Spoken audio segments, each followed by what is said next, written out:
सामीप्य वाले को दोष कैसे दिखता है? अब वो संग ही रहता है, संग ही खाता है, संग ही बैठता है, संग ही घूमता है, तो धीरे धीरे उसको दोष दिखने लगता है। अच्छा ऐसे ही है, हाँ ये तो ऐसे ही खा जाते हैं, ऐसे ही बैठ जाते हैं, ऐसे ही बैठ लेते हैं। और एक अतितूर जो कभी आया ही नहीं है पास में, बस सुनी सुनाई बातों पर ही दोष देखने लगता है।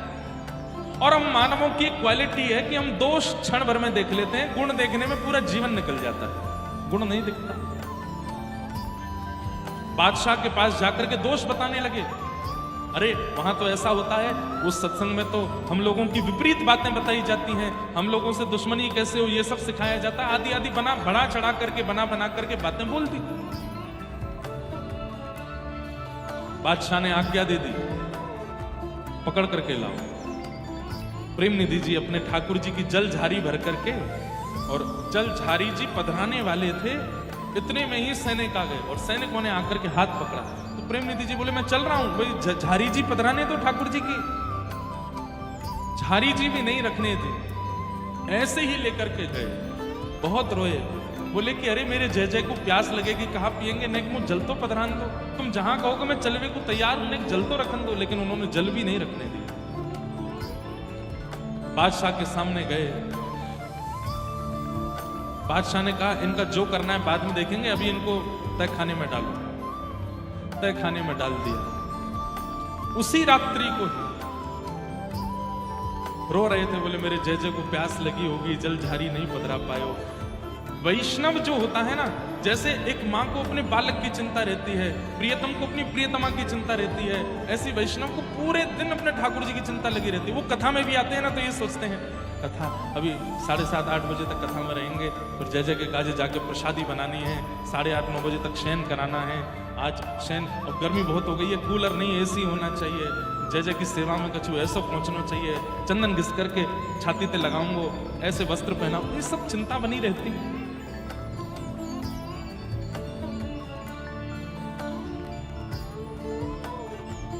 राजा सोया था अपने कक्ष में, इतने में ही वो कोई स्वप्न जैसा दिख रहा था, और उसको ऐसा दिखा कि जिनकी वो इबादत करता है वो उसके स्वप्न में प्रकट हो गए, और उसके स्वप्न में प्रकट होकर बोल रहे हैं मुझे प्यास लगी है, पानी पिला। तो राजा ने कहा पास में जग रखा है, उसमें पानी भरा है, पी लीजिए। तो ठाकुर जी ने एक लात मारी, और लात मारी सपने में लेकिन गिरा असली में, और जब गिरा तो घबरा गया, क्या हुआ? बोले अरे दुष्ट, जब तुझे प्यास लगती है तो तू भी अपने सेवकों को कहता है, वे ला करके तुझे पानी पिलाते हैं। एक सामान्य से प्रांत का राजा होकर के भी तू अपने सेवकों के हाथ से पानी पीता है। मैं तीनों लोगों का स्वामी, अपने हाथ से पानी कैसे पीऊं? सेवक आकर के पिलाएगा तब पीऊंगा मैं। और ये कलिकाल है, यहां मैं स्वयं कुछ नहीं करता, अपने सेवकों के अधीन रहता हूं। वो खिलाएंगे तो खाऊंगा, वो पिलाएंगे तो पीऊंगा, वो पहनाएंगे तो पहनूंगा, वो सुलाएंगे तो सोऊंगा, वो जगा देंगे तो जगा रहूंगा महीनों तक। ये कलयुग में मैं पूर्ण अधीनता प्रकट करता हूं अपने वैष्णवों के प्रति। जिसको तूने बंद किया है वो मेरा सेवक है, अभी छोड़ उसको। राजा दौड़ा दौड़ा गया घबराते हुए, जाकर के ताला खोला, प्रेम निधि जी के चरणों में गिर गया, बोले मुझे क्षमा कर दो, अपराध हो गया, आप जाइए, आपके ठाकुर जी प्यासे हैं, उनको जल पिलाओ, और मुझे कुछ आज्ञा दे के जाइए, मैं क्या करूं, कोई सेवा बता दीजिए।